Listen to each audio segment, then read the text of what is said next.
The Infinite Spark of Being is completely supported by listeners like you. No ads, no sponsors, just your support.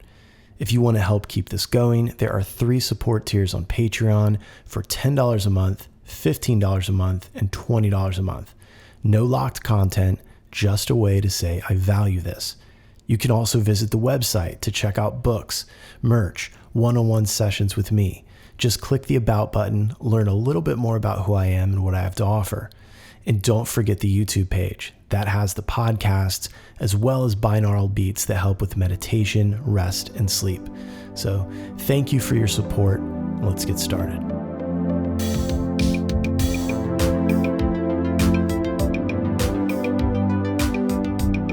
Welcome to the Infinite Spark of Being podcast. My name is Keith Welsh, and we are going back into the world of ufology and mysticism. Today we're going to talk about a mystical encounter that has captivated spiritual seekers, theologians, and ufologists for centuries. We're going to look at one of the most iconic figures in Catholic mysticism, Saint Teresa of Avila, and a particular experience that she had involving what she described as a seraphim. Now, if you're thinking of a glowing cherub floating on a cloud, plucking a harp, you can go ahead and put that aside, because the story we're about to unpack is way more complex, and according to some scholars, far more terrifying than the sanitized version passed down to us. So today we're going to explore the original account of this event, the cleaned up version that made it into the church canon, and what some modern thinkers like Dr. Diana Pasulka are uncovering about what Teresa actually said happened. Spoiler alert, it's not what you think. It's much weirder than we thought. We are also going to touch on a few of the modern day alien contact stories that have many similarities to Saint Teresa's account. So here we go. Saint Teresa of Avila, the Seraphim encounter, mysticism or alien contact.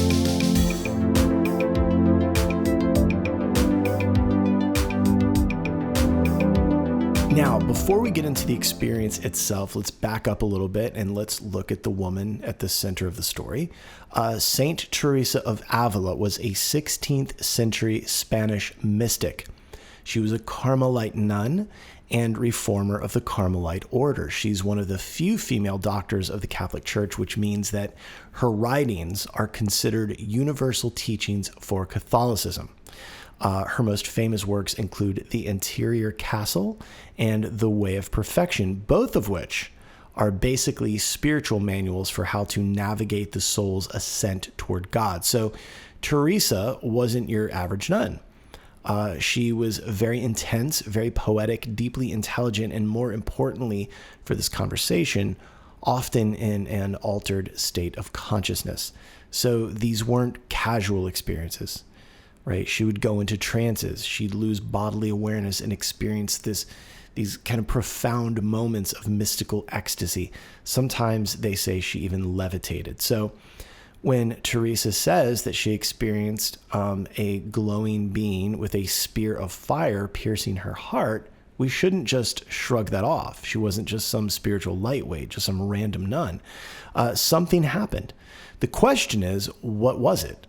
This experience is often referred to as a vision. However, in her account, in her own words, this clearly was not a vision, but instead it was a very real experience within three-dimensional reality, not just some dreamy vision.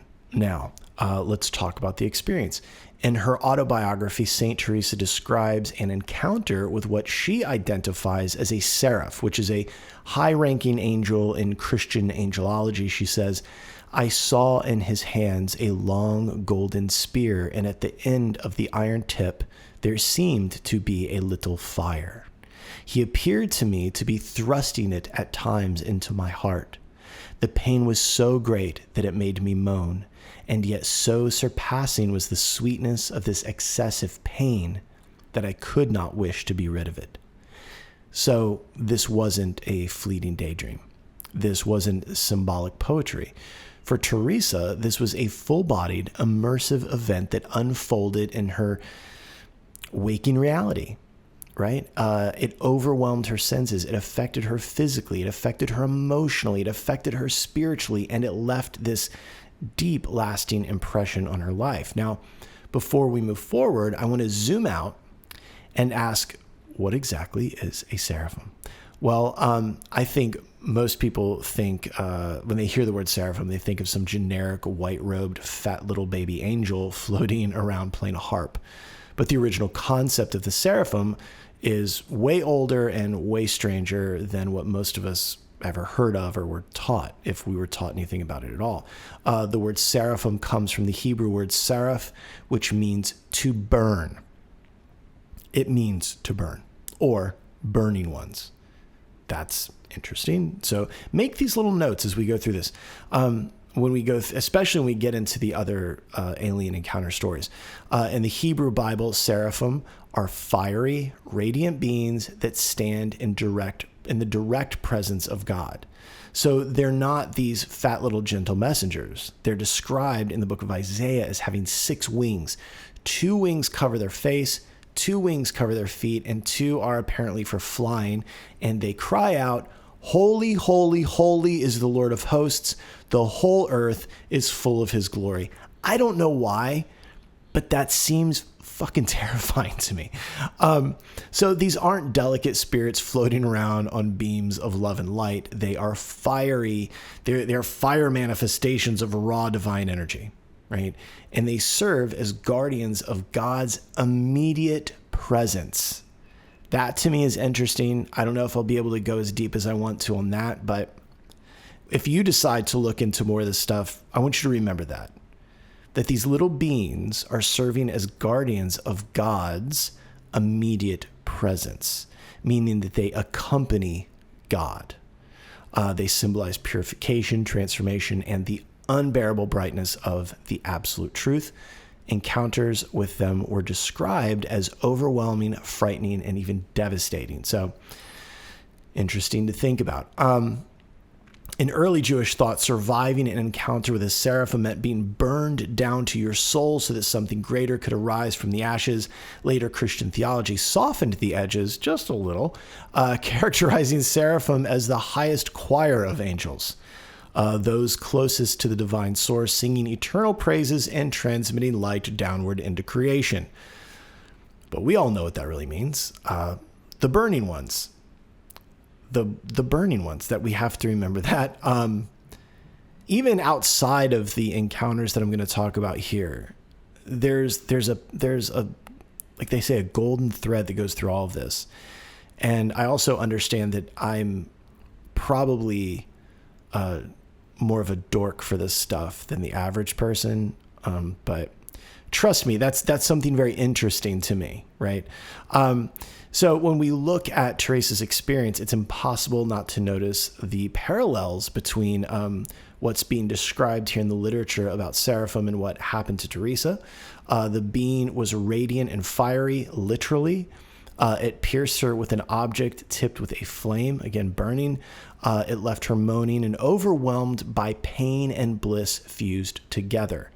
It burned something open inside of her, permanently changing her consciousness. So this wasn't an abstract spiritual metaphor. This was an intense, tangible encounter with a force that behaved exactly like what these ancient people described when they called it a seraphim. And here's the thing. When you really read Teresa's own words, not the cleaned up versions, but her actual testimony, you realize she's not describing a polite angelic visit. She's describing an invasive, luminous being who directly and dramatically interacted with her mind and her body. It was beautiful, right? But it was also terrifying. It was ecstasy, but it also felt like dying. This is something to remember when we're dealing with the spiritual, the occult, the esoteric, whatever it is. We have to be able to hold 2 opposites in our mind simultaneously as the truth. That ability that we learn through these things is actually a benefit to living a life as a human being, because that's when you can do that, you can live a more effective life because you realize that it's not just black and white. It's mostly gray. So in Bernini's famous sculpture, The Ecstasy of Saint Teresa, it leans heavily into this sensual kind of, I would say almost sexual aspect of this event, at least that's what he portrays. He captures her in this like writhing posture with her mouth open, but even that powerful image, I don't think really does justice to what she actually went through, because if we take her account seriously, and we absolutely should, what happened wasn't simply this poetic longing for union with God. It was contact with a force so overwhelming, so fundamentally other, that even the most intense language doesn't, I don't think, do it justice. Now, according to Dr. Diana Pasulka, author of American Cosmic and Encounters, which are 2 books that if you're interested in this phenomenon, I recommend, and you don't have much experience, even if you do have a lot of experience, you should read these 2 books. But I could see where if you were new to it and you weren't sure what to think of it, American Cosmic would be very interesting, because when she wrote it, that's exactly where she was as a professor of religious studies. So Diana Pasulka is someone who has actually visited the Vatican as well as read Saint Teresa's writings. She read the actual account, and she said it was far more frightening than what made it into what is called the official hagiographies. Hagiographies are, I didn't know what they were until I started reading about this, but they're apparently biographies that are written about the saints and other religious figures later on, and they typically idealize and glorify that person. Her language, Teresa's language, the tone, even the way she described the beings, these are all kind of softened over time by these editors and these hagiographies to make the story more theologically appropriate. And you cannot tell, but I should finger quotes around the word appropriate. But Pasulka found that Teresa's own writings had a very raw, disturbing quality. The entity wasn't some comforting winged angel. It was otherworldly. It was ambiguous. It was penetrating. Like her mind, her soul, like everything was... That's the only way to really describe it, I guess. It didn't feel gentle. It felt invasive. Myself, there are times when I've had... the word penetrating is interesting because it feels like something goes into you. It's like in your bones after certain events. So now when we start talking about people like Saint Teresa and these experiences... and we realize how much they really do overlap with the modern alien encounters, we eventually bump into the work of Jacques Vallée. If you don't know who this man is, he is a must know. For me, if you want to discuss this stuff with me and you're not familiar with him or John Keel for that matter, we can't even have a discussion. I know that sounds bad, but if you're going to dig into this stuff, dig into it. Don't come at me with Billy Carson, Ancient Aliens bullshit. And think we're going to have like a rational conversation. That is preschool. It's not even that. It's like lying about going to preschool, because we all know Billy Carson's completely full of shit. But these topics, they're complex, and I believe they get dumbed down on purpose, but that's also the way we as humans kind of handle most of these things, right? Like, look at religion. Look at the story we're talking about today. Things get smoothed over. They get turned black and white and prepared for mass consumption. Another note about Jacques Vallée, he's been on Joe Rogan's podcast twice. The first time he was on, I was very excited. I was like, oh, he's talking to Jacques Vallée? I was so disappointed because I don't think Joe Rogan knew really who Jacques Vallée was. He just knew he was like some alien guy, and he was... the inspiration for the French character in Close Encounters, but so he was kind of coming at it from a weird way, and Jacques Vallée was very obviously like closed off. But the second time they talked, it was much different, because that's when like Rogan had actually done his research, read some books, and goes, oh, this guy's on some other shit. One of the things that Pasulka finds interesting about Jacques Vallée, she mentions this in her book Encounters, that when she went to his house to visit him, she thought she would go in and have this library of UFO books, and he didn't. He had a library of books on angels and fairy folklore, and that's what makes like some of his books so interesting. Something really funny. One time, my girlfriend and I, Christy, we had a very romantic dinner, and we were listening to one of our songs, And right at the crescendo, I turned it down to talk about Jacques Vallée. And it was not cool. And I apologize for that. And now we can laugh about it, but that's the kind of dork I can be. She's having a romantic moment, and I'm literally thinking about Jacques Vallée. So anyway, Jacques Vallée he's a legend in this field. And he's not a legend because he's tried to prove that aliens are visiting us from Alpha Centauri, but because he questioned the entire framework that we use to interpret these things. Books like his book Passport to Magonia is awesome. His other book Dimensions, which is part of a trilogy. I can't remember all of them, but again, read them. In fact, you could just read that trilogy and you'd understand Vallée. But he proposed that many UFO encounters aren't literal spacecraft landings. They're manifestations of a more deep, complex reality. He pointed out that the patterns seen in UFO cases, the glowing beings, missing time, emotional, otherworldly messages, are the same patterns found in religious miracles, in these miracle stories, in these stories about ecstatic, mystical experience. Same thing in fairy folklore, right? Stories about folks being visited by angels and demons. So to Vallée, the phenomenon isn't new. It's been with us forever. It simply wears the cultural clothing of whatever era it appears in. In the medieval period, it looked like saints encountering angels or devils. In the Celtic folklore, it looked like fairies or what they called the Shining Ones.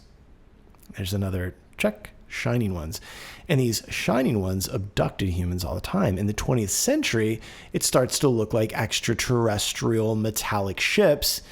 But the underlying experiences, contact with radiant beings, altered states of consciousness, emotional and spiritual transformation, those remain the same. So Vallée also warned, rightfully, still does, I shouldn't talk about him like he's dead, but he talks about it in a lot of his books, this temptation that we have to put these beings into these neat little categories, right? Like a good or evil.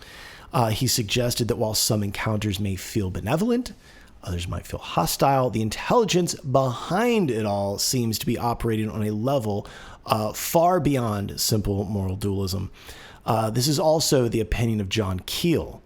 And though, Keel was a bit more cynical, I think, he also, I think both of them in their books, either way, they document these airship sightings that were in the late 19th century. Very interesting stuff.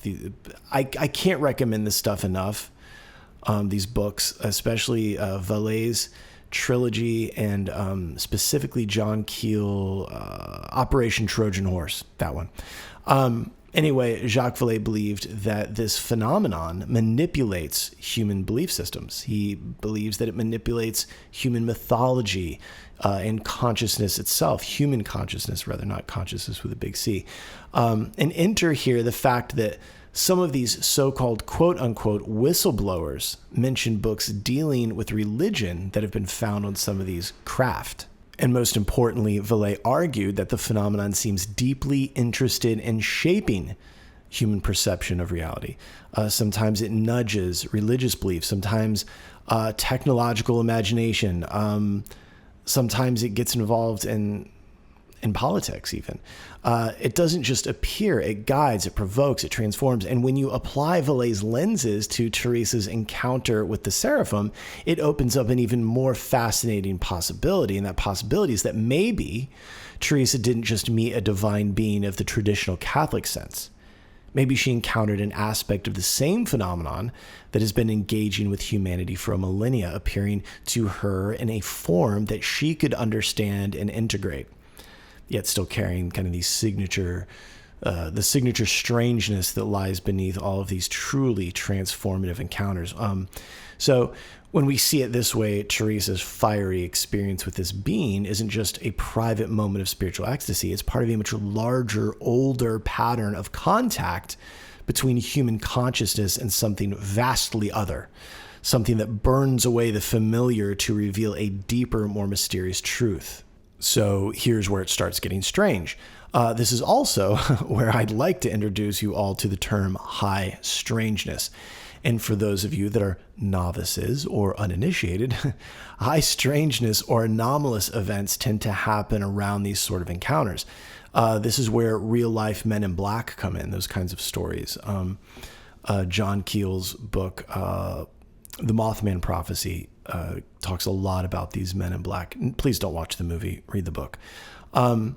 Also just unexplainable phenomena, and I think that if you've ever noticed or witnessed lights in the sky or whatever this thing is, if you were being aware, you would also notice that other things happen, strange dreams, things in your home. So to share a personal experience with high strangeness, this is something I know I've discussed in an episode where Christy and I had stayed in a yurt on some man's property, met Reverend Margaret Schmidt, and attempted to summon aliens by using Dr. Stephen Greer's CE5 protocol.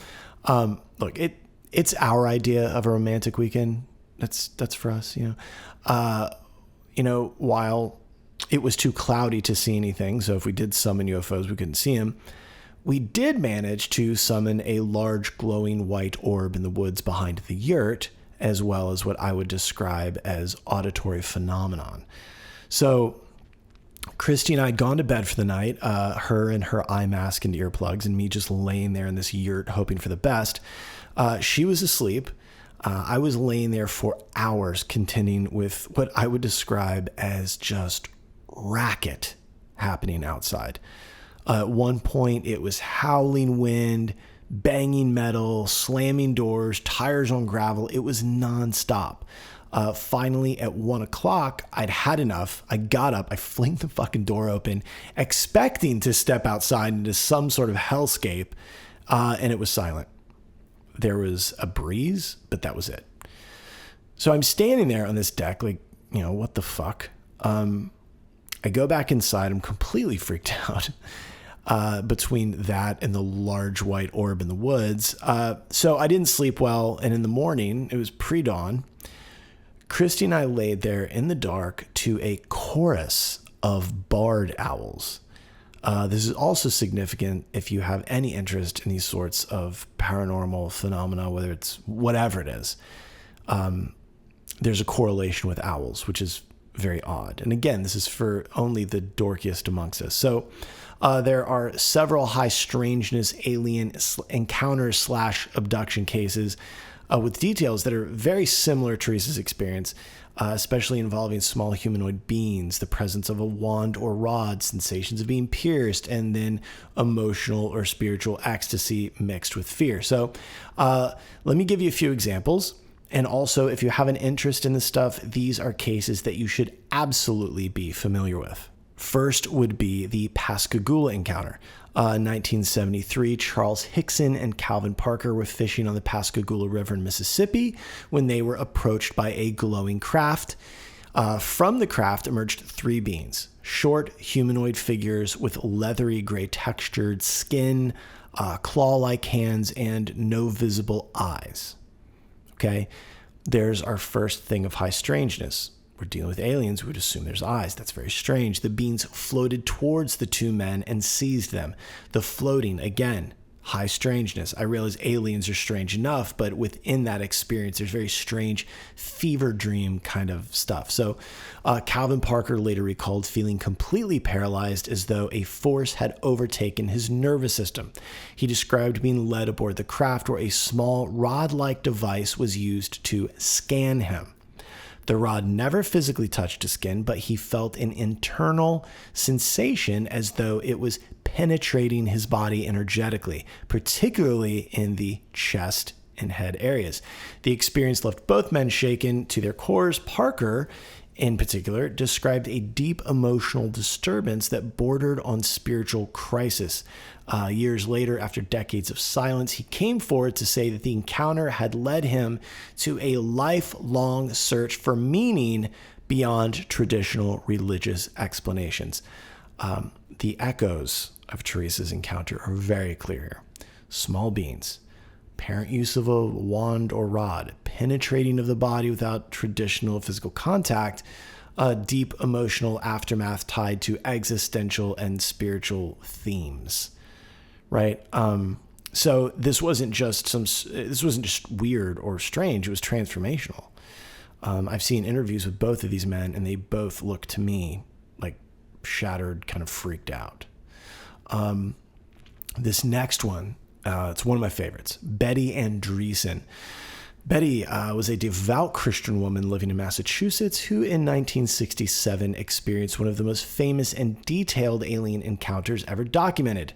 During the incident, small gray-blue beings entered her home through the walls. There's our first moment of high strangeness. Not walking, but kind of floating in a single file line. She described it in one interview I saw as they were on a conveyor belt. Again, high strangeness. They temporarily immobilized her entire family and focused on her.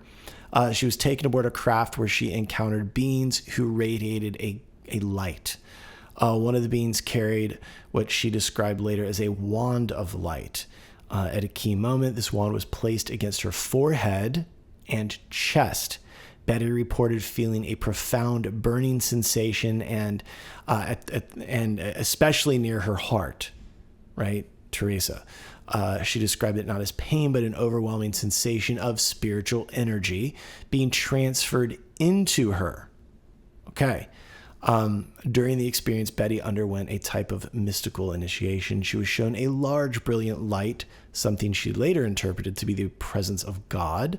When she returned, her memories were fragmented, but hypnosis sessions later revealed that there was a depth, right? That she had an emotional, spiritual transformation. There was also a book involved that she, for some reason, interpreted as the Bible. I think she tried to keep it. They took it. I don't know. You're going to have to go into it. But they also took her to their realm, and she recalled seeing all sorts of beings. One of them was some sort of a weird space lemur. Her story is actually much deeper than I can get into. I highly suggest looking that one up. And remember, again, she was a very religious woman and regarded these beings as angels. So what I want to say is you have this experience, right? Like we say, the mind is the lens and the mind is how we relate to the experiences. So Saint Teresa, a Carmelite nun, has this experience. She experienced it as a seraphim. Two fishermen on the Pascagoula River experienced it as aliens. Betty Andreasson experiences them as angels. So what's striking is how closely Betty, her experience kind of mirrors St. Teresa's. There's small beings, a wand of light, right? Direct interaction with her chest or her heart, an overwhelming combination of fear, awe, and love, and a lasting sense of spiritual awakening afterward. The parallels are uncanny when you strip away modern interpretations and just look at like the structure of the experiences themselves. Now, this next incident is featured in quite a few documentaries. I believe there's one dedicated fully to it on Prime, if I remember correctly. If not, I know there's stuff on YouTube. It is the Ariel School Encounter. In 1994, at the Ariel School in Ruwa, Zimbabwe, over 60 school children aged between 6 and 12 reported witnessing something anomalous during their morning recess. They described seeing a silver disc-shaped craft land just beyond the playground in a brushy field. From this craft, small humanoid beings emerged. Figures with large black eyes, slender bodies, and this is the strange one, and long black hair on their bodies, with the exception of their head and their limbs. Some also said that they were wearing skin-tight suits, which I also found confusing. Anyway, the children said the beings moved in unusual ways. Here we go, high strangeness. The hair thing is probably high strangeness. Either gliding or floating just above the ground. They walked like they were on the moon or something. Again, you're already experiencing something strange, the high strangeness. We call it high strangeness because not only is it strange, but now there's another layer of weird. While not all of these children remembered physical contact or reported it, they did say that they experienced intense telepathic communications. These messages weren't casual or random. They were deeply emotional and often urgent. And they were kind of revolving around humanity's responsibility to care for the earth, the danger of technological misuse. Interestingly, Though the beings weren't described as glowing or radiant, several children did interpret them as spiritual or otherworldly. One child likened them to what we might think of as spiritual messengers. The encounter left many of these children visibly shaken and confused.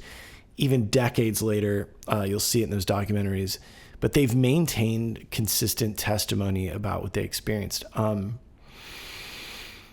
So the beings, the telepath, they touched on all of the alien talking points. The emotional component of the event is what most clearly mirrors Saint Teresa, I think. Though the setting and appearance was different. The core elements are familiar, right? We got small beings appeared seemingly out of nowhere. There was a message transmitted directly to their minds, an overwhelming emotional or spiritual impression, and a permanent change in perception afterwards. So this wasn't a passing sighting. It was a moment of contact that broke open these boundaries of what these children thought reality was supposed to be, or at least what they were taught reality was. Now, this last one. This is definitely my all-time favorite story. This gentleman's still alive, still around. You can see him in a lot of interviews. His family is in the interviews. He is the most studied experiencer of all time. But there's also some lies out there about him. I would do my homework. I would also listen to his side of things. Some people call it the Fayetteville sighting, but it's Chris Bledsoe's story. And it's the most compelling modern account of contact with non-human intelligence, especially when you start comparing it to the kind of high strangeness spiritual experiences described by mystics like Saint Teresa. I'm not going to do it justice here. You're going to have to do your own homework on this, but I'm just going to kind of touch on it.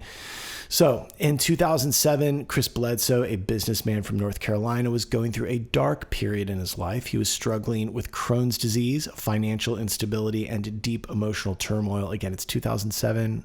He was a builder. We're approaching 2008. Shit's about to hit the fan.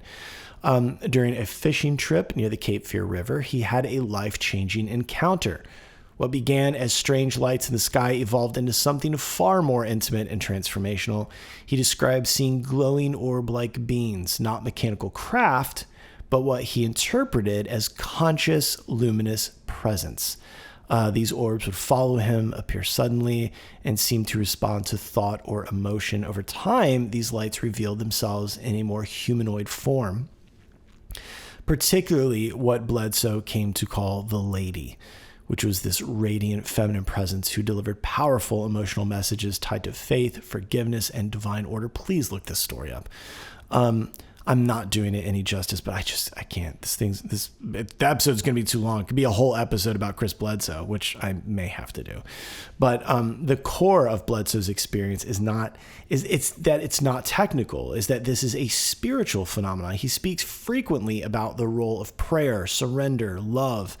The encounters left him physically affected, emotionally overwhelmed, and spiritually he was renewed.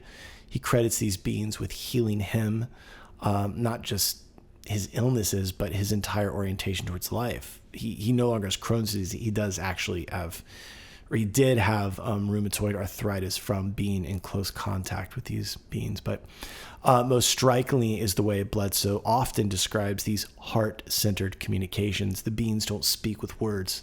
Instead, they transmit feelings, knowing, and overwhelming love, often focused on the heart. He's even described sensations of energetic pressure or intensity around his chest, much like Saint Teresa's description of being pierced by the fiery spear. So what we see here is yet another example of glowing radiant entities, a powerful transformative contact that bypasses language, a focus on the heart as the center of spiritual exchange, and a sense of a mission or awakening that follows the encounter. So Chris Bledsoe's story challenges the modern UFO narrative by reintroducing the sacred into the phenomenon, which a lot of these people hate. And when you put it next to mystics like Teresa, John of the Cross, it's hard not to see the common thread, right? An overwhelming force of light and love that arrives when we are most broken, right? It pierces our heart and leaves us changed forever. John of the Cross, the dark night of the soul, right? These are those, and you look at Bledsoe being, if you hear it in his words, he was at that place. It was the dark night of the soul for him, without a doubt. So I'm going to go back through all of these just to kind of check it off. So here's what these cases share with Saint Teresa's experience. We have small beings or childlike forms, right? Teresa's seraph was smaller than her. This is consistent with many abduction narratives where the beings are diminutive, often 3 to 5 feet tall. Again, insert Chris Bledsoe, listen to his story. He has some opinions and some knowledge about that. That's very interesting. Wand or spear, whether it's Teresa's golden spear, Andreasson's rod of light, or Parker's tube device, the idea of a being carrying an object that emits energy and uses it to pierce, scan, or activate the person shows up again and again. Emotional intensity. These encounters are not casual. They're life-altering. They trigger tears, ecstasy, trauma, or transformation. Telepathic or wordless communication. Teresa never said that the being spoke. It simply acted, right? Similarly, modern experiences often report receiving feelings or direct knowing rather than language. Radiant appearance. In all cases, the beings are either glowing, shimmering, or ethereal in some way. They're not solid in the normal sense. Sometimes they seem made of light. Energetic insertion or implantation. This piercing isn't just symbolic. It often involves actual sensations of something being placed, inserted, or embedded in the chest or head area. Alien implants, you could go there. There's a lot here. So we're not just dealing with angelic metaphors anymore. We're dealing with a consistent cross-cultural, cross-temporal pattern of non-ordinary beings interacting with humans through symbolic tools and bodily transformation. Like, you can't, are all of these people lying? Again, we're back at that thing. Like, what are we doing here? I just don't think that everyone's lying and making things up. So could Teresa's seraph be the same type of being that shows up in Andreassen's experience, or the Pascagoula case, or even in ancient shamanic traditions where initiates are pierced, cut open, and reassembled by luminous entities? Another thing that we can't get into here. These podcasts would be too long. You got to do your own homework. But I think it's possible. I think that we're dealing with a lot of the same thing, and that's what Jacques Vallée gets into. Again, I can't push his books enough either. And I think what's more important is that we stop trying to force these beings into categories, right? You're using a human mind to try to think like a thing that's not human. We got to stop asking, is it an angel or an alien, and start asking, like, what are the patterns here? Like, what is being done to humans in these encounters? I think when we start calling them aliens or angels or whatever, we preload certain thoughts and feelings around it. I know it's hard to do, but because the mechanics are similar, right? Even if the interpretation's different, like between Andreasson and Pascagoula, for instance, or Chris Bledsoe, right? The mechanics are kind of the same. The interpretation, the lens through which it's viewed is different. So Teresa saw a seraph, which is an angel. Betty saw angels. Parker didn't know what to call him, right? Calvin Parker. The kids in Zimbabwe, they look like something from heaven. Also, I think their local mythology played a role in that too. We name the thing based on our culture, but the thing itself, like, it seems to be operating outside of all of that, right? Like a cheetah doesn't know it's a cheetah. I don't know. That's just me. And, I'll go a step further. What if the golden spear was not a weapon or even a metaphor, but a technology? We're so used to thinking about technology as something made of metal and wires, but what if there are technologies that are biological, energetic, or vibrational? If you're listening to this podcast, you've gotten into all this shit. So what if, Teresa was being activated by something that resembled spiritual technology, something that pierced her heart, not to harm her, but to install something, to open a channel? Because after that was when she, became her life became much more intense. Her experience changed her profoundly. She went on to write some of the most spiritually important texts in the entire Catholic canon. She would not have done that if it was not for that encounter. Something was given to her in that moment. Maybe that was the point. I don't know. I mean, this isn't just about one nun in the 16th century Spain. This is about what happens when human consciousness collides with something that it doesn't understand. I've told you guys the story about my mom and her encounters. And if you'd asked her, do you believe in UFOs? She would have looked you right in the eye and said, no.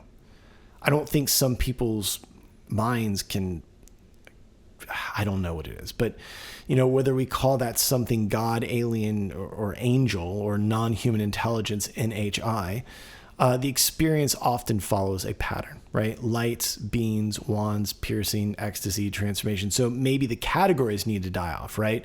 Maybe the boundaries between mysticism and ufology aren't boundaries at all, just different languages trying to describe the same indescribable event. Again, insert Jacques Vallée. And maybe what Saint Teresa experienced in that dark, terrifying, ecstatic moment wasn't just for her. Maybe it's a reminder.